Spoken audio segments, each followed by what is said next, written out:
বিশেষ খবর। বিজেপি রাজ্যে লোকসভা নির্বাচনে দ্বিতীয় প্রার্থী তালিকা প্রকাশ করেছে। নির্বাচনের আগে শাসক দল আশ্রিত দুষ্কৃতীদের আটক করার দাবি জানিয়েছে বিজেপি। লোকসভা নির্বাচন অবাধ ও শান্তিপূর্ণ করতে এপ্রিলের শুরুতেই আরও ২৭ কোম্পানি কেন্দ্রীয় বাহিনী রাজ্যে আসছে। আজ দোলযাত্রা, রঙের উৎসবে মেতে উঠেছেন বাংলার মানুষ।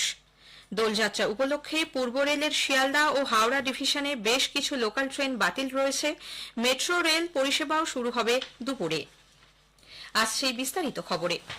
আসন্ন লোকসভা নির্বাচনে বিজেপি পঞ্চম দফায় সারা দেশে ১১১ জন প্রার্থীর নামের তালিকা প্রকাশ করেছে। এর মধ্যে পশ্চিমবঙ্গে ১৯টি আসনের প্রার্থীর নাম ঘোষণা করেছে তারা। প্রত্যাশা মতোই এই তালিকায় লোকসভার প্রার্থী হিসেবে নাম রয়েছে সদ্য তৃণমূল ছেড়ে বিজেপিতে যোগ দেওয়া তাপস রায় এবং অর্জুন সিংহের। কলকাতা উত্তর থেকে প্রার্থী হয়েছেন তাপস রায়, ব্যারাকপুর থেকে প্রার্থী করা হয়েছে অর্জুন সিংহকে, তমলুক থেকে প্রার্থী করা হয়েছে প্রাক্তন বিচারপতি অভিজিৎ গঙ্গোপাধ্যায়কে। মেদিনীপুর আসনে বিজেপি প্রার্থী করেছে আসানসোল দক্ষিণের বিধায়ক অগ্নিমিত্রা পালকে। মেদিনীপুরের বিদায়ী সাংসদ দিলীপ ঘোষকে প্রার্থী করা হয়েছে বর্ধমান দুর্গাপুর লোকসভা কেন্দ্রে। বসিরহাট আসনে বিজেপি প্রার্থী হয়েছেন সন্দেশখালীর প্রতিবাদী গৃহবধূ রেখা পাত্র।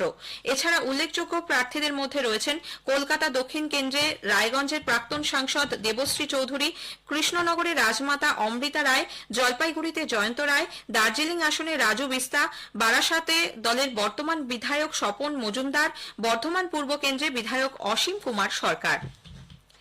বিজেপি লোকসভা নির্বাচনের আগে শাসক দল আশ্রিত দুষ্কৃতীদের আটক করার দাবি জানিয়েছে। কলকাতায় গতকাল রাজ্যের মুখ্য নির্বাচনী আধিকারিকের সঙ্গে দেখা করে বিরোধী দলনেতা শুভেন্দু অধিকারী এই দাবি জানান। এক সাংবাদিক বৈঠকে তিনি অভিযোগ করেন, ভোট ঘোষণার পর থেকেই রাজ্যের বিভিন্ন জায়গায় বিজেপি কর্মীদের ওপর আক্রমণ চালানো হচ্ছে।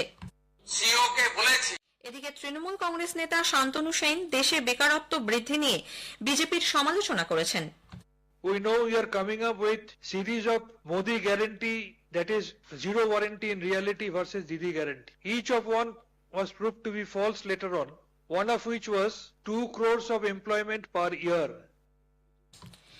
বিজেপির রাজ্য সভাপতি সুকান্ত মজুমদার গতকাল উত্তর দিনাজপুরের রায়গঞ্জে ইলেকটোরাল বন্ড নিয়ে সাংবাদিকদের প্রশ্নের মুখে পড়েন। তিনি বলেন, কোন দল কার কাছ থেকে কত টাকা এই বন্ড বাবদ পেয়েছে তা এখন পরিষ্কার হয়ে যাচ্ছে। পিংলায় বিজেপি কর্মীকে খুন করা হলেও পুলিশ তা স্বীকার করছে না বলে তিনি অভিযোগ করেন। অন্যদিকে বামফ্রন্ট চেয়ারম্যান বিমান বসু বলেছেন, আদর্শ আচরণবিধি বলবৎ থাকাকালীন যেভাবে দিল্লির মুখ্যমন্ত্রী আম আদমি পার্টির নেতা অরবিন্দ কেজরিওয়ালকে গ্রেপ্তার করা হয়েছে তাতে কমিশনকে তোয়াক্কা না করার মনোভাব স্পষ্ট।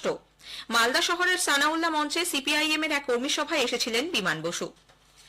লোকসভা নির্বাচন অবাধ ও শান্তিপূর্ণ করতে এপ্রিলের শুরুতেই আরও ২৭ কোম্পানি কেন্দ্রীয় বাহিনী রাজ্যে আসছে।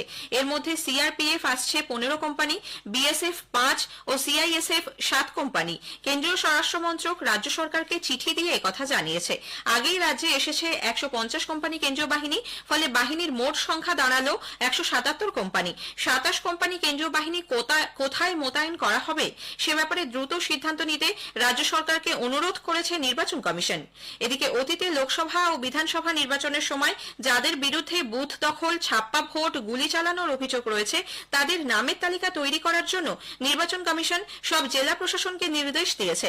আইন শৃঙ্খলা পরিস্থিতি নিয়মিত পর্যালোচনা করে কমিশনে রিপোর্ট পাঠাতে বলা হয়েছে পুলিশ কমিশনার এবং পুলিশ সুপারদের।